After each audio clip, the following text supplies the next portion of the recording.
I'll give you a peek real quick. It's we got a little bit of snow still outside Oh, here in wow. Lithuania in the winter. Wait, if it's Poland, I'm gonna kill myself. And I was trying to, don't say that. But So hello, Jack. As you're on my channel for the first time, I'm sure the audience would love to know about you. So could you briefly introduce yourself, please? sure, I'm Jack. I'm 35 from America. I was born around Cleveland, Ohio. Now I live near Washington, D.C. In college, I studied history. After college, I went to China to teach English for 2 years. Since then, I've been teaching remotely and traveling as well. Most recently, I was living in Taiwan from 2020 to 2022. And yeah, so traveling, teaching English, and yep. Okay. Where are you currently residing? In Virginia, nearby Washington, D.C. Okay. So you're back in the US now? Yes, correct. Okay, well that's great. So are you planning on leaving US anytime soon? Not anytime soon, but my brother just left for Hong Kong a few weeks ago, and that kind of inspired some travel thoughts in my head, but no plans, no. Mm-hmm. And which country has been your favorite to travel to? Ooh, that's hard to pick a favorite, but China was the first foreign country I ever traveled to, so that was very special and meaningful. And yeah, so China's got a special place for sure. But yeah, I haven't really been to a place that I didn't like, so it's been good. Okay, well, that's great. It's kind of weird. Like China is our neighboring country, but Indians usually don't visit China, even for traveling. I don't know what's the reason. Maybe it's because of political issues, Mm. but they just don't. So, I actually we don't know that much about China. Maybe you guys know more about China, despite China being our neighboring country. I see. Yes. Well, in America, there's also a little bit of political tension here and Yeah. there, but yeah. So you're in India, where Yes. and your English sounds fantastic. Have you studied abroad or lived abroad before, or where does that come from? No, I haven't, but thank you so much for saying that. I think I owe all the credits to my hobbies. So since I was like 12 or 13, I started listening to American songs, Hmm. um, like artists like Taylor Swift, Justin Bieber, whatever songs were trending at the moment, because I was always into music. So I started listening to songs. And I think singing those songs kind of helped me improve my English a lot. Also, I watch a lot of Hollywood movies. Hmm. Um, so it's all my hobbies, I think. Definitely. Very cool. Yeah, that's a cool way to learn too, through music and Yeah. movies. Nice. Yeah. So how did you get into teaching though, teaching English?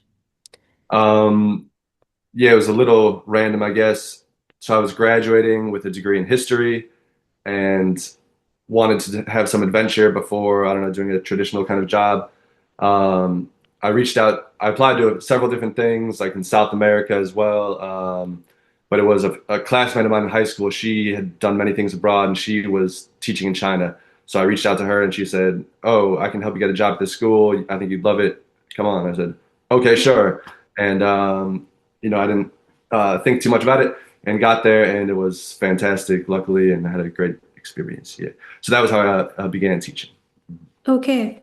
And how important is English in China? Because I can say for India, like 100% English is very, very important because even if you want to get a job, you need to know English. If you want a raise in salary, if you want a promotion, you need English. So that's why people in India are very, very desperate to learn English. What's the case for China? Well, let me ask you, in India, is English considered like a second language or something like that? Is it kind of official? It's not official, but yes, a lot of people speak English, even if broken English. At least they understand English because it's a necessity. So they try to learn English in any way that they can, be it an active way or passive way. Gotcha. Yeah, so in China, I bet it's not quite as widespread as India, but especially for the younger generations, there's a huge push to get everybody learning English. I believe in their schools, they start learning English in like third grade. And then, like what I was working at the first year is a tra after school training center. So after they go to school from kindergarten to high school, then they go there to study English. So yeah, the younger generation for sure, lots of them can speak English or at least understand a little bit. Um, when you go to the big cities like Beijing and Shanghai, they have, lots of people can speak English there, but it's a mix because you'll go to towns where nobody can speak English, and so there's yeah, it's a mix. Yeah, but for India, it would be like, so our schools are kind of heavily divided into, um, let's say for Northern India, we speak Hindi over here majorly. So it's like you either study in Hindi medium school or an English medium school. Now, not everybody can afford to study in an English medium school because that means going to a private school. And that's also like a range from like mid range to high ends. And the more you pay, the better education you get. And that's when you get good English teachers. And Mhm. then there are Hindi medium schools that are like heavily government aided. But then the quality of education drops over there. And that's why those people are not really able to speak English or learn English. Sure, yeah, and that's a shame, but yeah, it makes Yeah. sense. Yeah. Have more to the foreign teacher, yeah. Yeah, Mhm. I think for US also the education system might be similar to India's. The more you pay, the better education you get, which is actually quite unfortunate because everybody deserves a chance to get good quality education, regardless of whether they have the money or not. Absolutely, totally agree.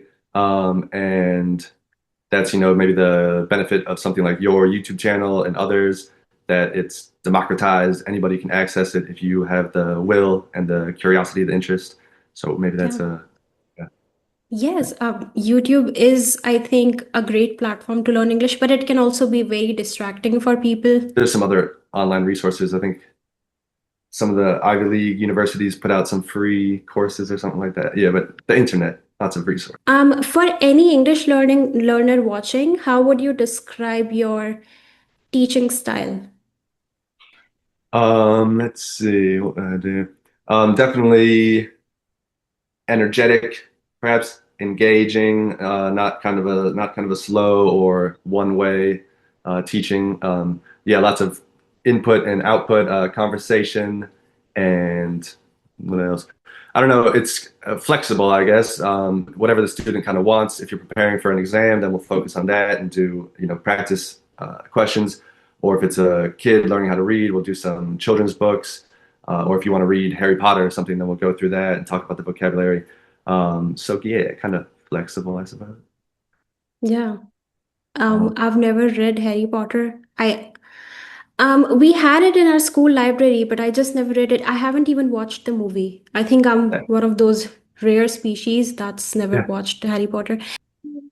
you could give it a try. I think it's quite nice. They're making a new Harry Potter that's coming out like next year. It's like a TV series. I don't know so much about that, but the originals. I don't know. You might like them. They're so popular. Speaking of China, in China, in America, many places around the world.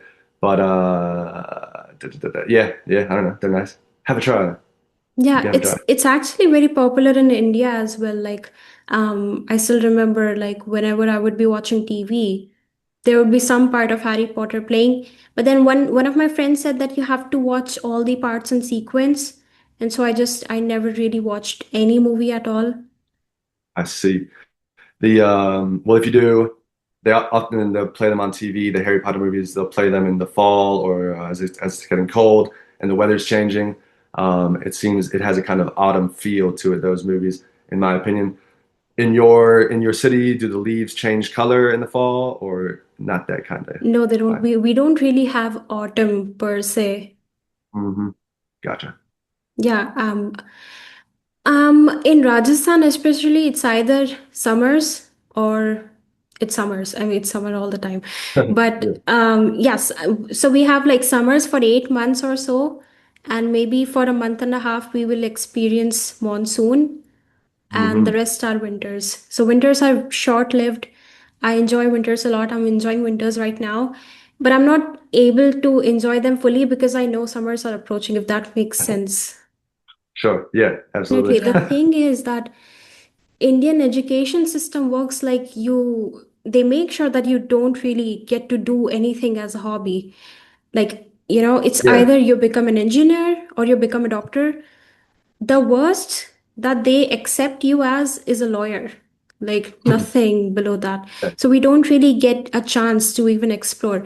Like I saw in some US movies that if you are really good at sports, they kind of give you some credits, or they let you off so some classes so that you can focus on the sports that you're really good at, because I think they believe that you can represent your country at some point. That's not the case in India. They're like, if you want to play sports, do it at your free time. You cannot miss your studies.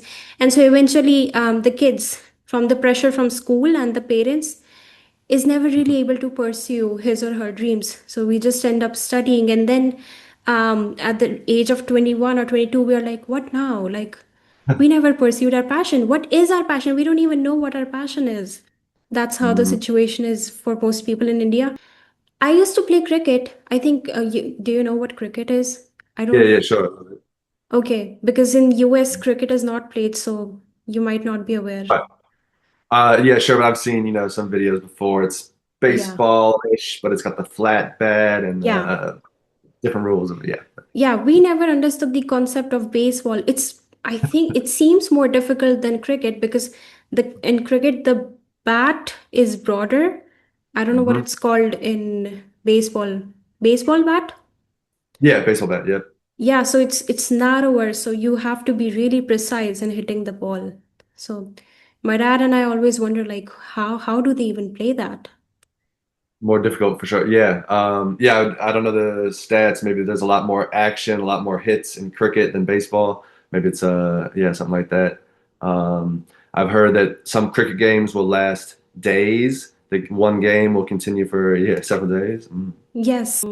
And in baseball, like I see some of them maybe hitting the ball and then they run and then they say home run, but I never got the concept. Like, why would you say that? What's going on there? In a home run, they hit the ball all the way out of the park. So Okay. no player can catch it. It's gone into the stands, beyond the field. That's a home run. Okay. Um, mhm.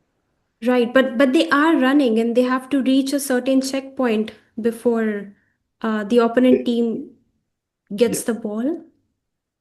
Yes, if the ball remains in the field of play, it doesn't go outside. If the ball is here, then you've got to get to one of the bases, one of the points before they get the ball there. So then it's a Okay. race. Yeah, who's there first, the player or the ball? Yeah, Hmm. kind of similar to cricket in some way, because the home run is kind of like hitting a six over here, which means Hmm. it's outside the ground and there's no way that you can catch the ball. But if it's closer to the ground, then they try to get the ball before, and then you try to reach. There are like two wickets. You try to reach the second one, and the batsman in front of you tries to reach the other checkpoint, and the bowler tries to hit the wicket before you can reach the checkpoint. I see. Something. So it's similar in some ways to baseball. Hmm. Definitely. Yeah. And why is it called hitting a six? Why is it a six? I don't know. They just allotted some runs, I suppose. So like a home run is like a six in cricket, and Mm-hmm. if you hit the boundary, then it's a four. But if you hit it like directly or outside, then it's six. But if it touches the ground in between, then it's a four. And Hmm. the one in which you run to the checkpoint, that's like one run. You get one single run for that. Very cool. Nice. You are qualified to answer this question.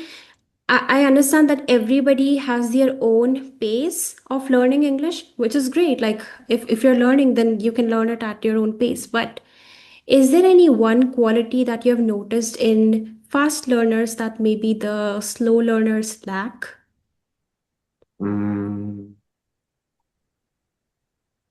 Yeah, I think the fast learners are much more active about their education, and Hmm. people who go slowly are more maybe passive and not. not putting in a bunch of effort and output. Like the fast learners, as we're talking or having a class or something, they'll be taking notes, writing down new words that they don't know. After Mhm. that, they'll try to make sentences with those new words and things like this. They'll they'll change the videos they're listening to everything is in English. Maybe change their cell phone settings to English, things like this, just to put in that extra effort. Mm, and yeah, really just engaging with the language, writing it, reading it, speaking it, Mhm. yeah, trying to do everything. I didn't know there are many techniques like shadowing practice, Mm, a lot of other techniques that I can't even remember. But I was subconsciously doing those things. Like I was applying those techniques, and that's how I learned English. Like I would maybe pause a video and then try to copy the accent or the way they were speaking, just because it was fun for me. Then later I realized that there are so many English learners that are actually trying to implement these things to learn English. And I was like, thank mhm. God I learned it when I didn't know I was, learning. If I had known, then I wouldn't have done that because I just try to resist putting in any sort of efforts. Right, right. Yes. Accidentally learning. Yes. Hmm. Yeah. Okay, so what's one thing that English learners maybe focus too much on that they shouldn't? And one thing that they don't focus on enough? Hmm. Um, Maybe one thing that can slow people down a bit is trying to speak perfectly and have Mm. your fully formed, perfect thought before you start speaking instead of just kind of being in the flow of things. Um, so maybe yes, don't worry about having the absolute perfect pronunciation or sentence Yeah. structure. Just get it out and get better that way, perhaps. Something to focus more on. Hmm. I would say maybe writing with the language or some type of output if you're narrating a video or something like this. Mm. Um, but really using it in your free time, not just intake, but really trying to make something with it. Yeah. In India, people focus a lot more on grammar, more than they Mhm. should. So they would buy these thick grammar books and just try to learn and learn and learn. And then this honestly becomes a very boring process. And like a Yeah, oh normal my human gosh. being, you would quit in between. And then Yeah. after a few minutes, you're like, but I have to learn. And then you start reading the grammar books again. So they just keep revolving this vicious cycle which they are never able to get out of, and then they keep commenting, how do I learn English, what do I do, how do I learn English? So that's something that people do a lot in India, and I kind of recommend not to focus that much on grammar, honestly. And they don't speak, like they would just keep learning the grammar rules, cram up all the rules, and then not really speaking. And then when they don't put it in a practical way, I think they forget things, and that's how Mhm. they just stay in this loop. And Yeah, that's a similar thing they have in China as well. Focus on grammar and spelling and some reading stuff like yeah. this, but not actually using it aloud. Um, yes, totally. And if you think about how a child learns a language, they're not looking at grammar books and learning about the past tense and things like this. It's I don't know, they're using bits at a time, expanding that to more and more, and that's kind of how you should do it as a language learner as well. And yeah, to focus on grammar. Mm, well, another thing is if you're learning English in India, maybe you don't have any opportunity to speak English in your daily life. Nobody around you to do that, so that's a difficulty with that. And what was I going to say? Yeah, it's just you don't have an opportunity to speak. So what are you going to do? On that point, ChatGPT, if you've ever used that, the voice mode of ChatGPT, talking, it's decent for English practice, but also you can have it like read a speech and then you try to copy the voice as you were saying like this. It's decent if you can't find a native speaker. Um, yeah, yes. And yeah, I think it can be focusing on the grammar and the nitty-gritty stuff like that can be a turn off to people, have them lose interest, where it should be like language is something you can have whatever you're interested in, sports, science, technology, history, you can have engage with something like that, not something boring. Yeah.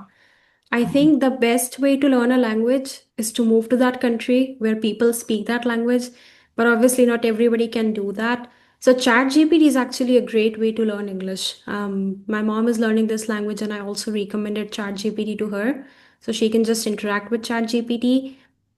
Hmm. What else do people do? I don't know. See, I never interacted with anyone in English when I had to learn this language. Nobody at my home speaks English. And my friends would cringe out if I speak in English with them. So Yeah, that it's I don't hard know, to it's do. just a thing. Like if I could never imagine talking to my friends in English. It would be so weird for all of us. So that's not an option, at least for me. So I had to just like I said, I was learning this as a teenager. I was Mhm. delusional. I was really happy, and I'm just creating my own imaginary characters and interacting with them in English. I would be talking to myself in English, interviewing myself, maybe having Harry Styles interview me. So these kind of Uh-huh. things I was doing, and I was interacting in English in my room, and my mom would be like, "What are you doing in your room?" Like, she would genuinely be concerned for me. That's Yeah, yeah, funny. Hmm. yeah. Hmm. Um, okay, so could you teach me one or two American slangs? Oh dear. Sure. Absolutely.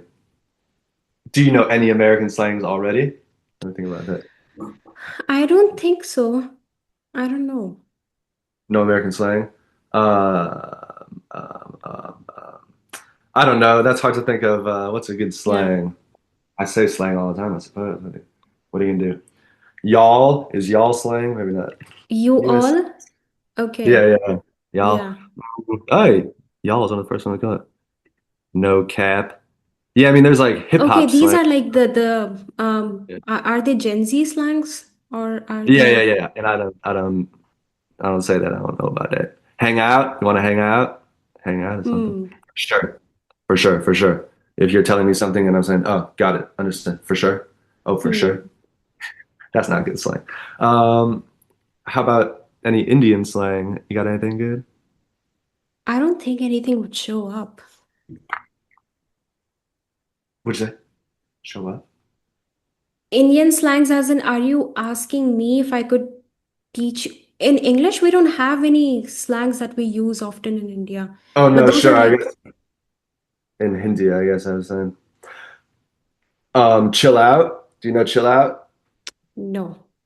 I mean, there are some Hindi idioms that I could tell you about, but Hmm. they're in That's Hindi. okay. Don't worry about it. Yeah, yeah, we don't need that. But do you know the phrase chill out? Yeah, Chill. like just I don't know how That's to it. explain it, but I like, if somebody is like panicking or just being too angry, then you can just say, chill out, dude. Yeah, Yeah, just chill calm out. down. Chill. Yeah. Yeah. Or just chill. I'm gonna chill at home this weekend, something like this. Yeah. Uh, this is my long list of English phrases and idioms. That's what I'm looking at. Oh, Cold shoulder. You know about the cold shoulder? Give someone the cold shoulder. yeah. Giving someone the cold shoulder, maybe like being mad at them, not talking to them. Hmm. Clickbait. That's clickbait. Yeah, clickbait like learn English in 2 minutes. Click on this video and get to know. This is like a clickbait thing, right? Because Yes. Yep. yeah. Exactly. You know all these. I got nothing good. Um, I'm all ears. I'm all ears. Yeah, like you can tell me anything. I'm all ears. Like I'm gonna just yeah. Hmm. Awesome. That was the last straw. The last Mm-hmm. straw. For example, like if you're getting on somebody's nerves and they're still trying to maintain themselves, like keep themselves calm, but like there's that one thing that you do and they snap and they're like, okay, all right, Hmm. that was the last straw. Nice. Yes. Yeah. Uh, brilliant. Cool. Yeah. I Yeah. got. Yeah. So it's probably because of watching Hollywood movies. Yeah. Because they use that all the time. Sure. Yeah. No, that's great. Have you heard any slang? Or no, you said you don't know any American slang. I didn't know that these were slangs. So these I are don't. the I don't think. No, I don't think those are slangs. I think those are like idioms or okay. phrases. Yeah. Hmm. Okay. Well then I don't know. Sure, sure. Yeah, I'm trying to think. Like gonna, I'm gonna go. Is that slang? Gonna, I'm Mm, gonna go. yeah, Uh, like saying going to in short, like gonna, wanna. gonna, Okay. yeah, Mm. gonna. Yeah, I got nothing. Uh, Sorry. No, that's the same for me. If you would ask me for some Hindi slangs, I'd be like, I use them all the time, but I cannot remember any because we use them without thinking. So we don't Mm-hmm. even label them as slangs. We just use them as our everyday vocabulary. Mm-hmm. Absolutely, Yeah. yes. Okay, Absolutely, yes. so as a wrap-up question, um, could you share any funny or interesting incidents that happened while teaching English?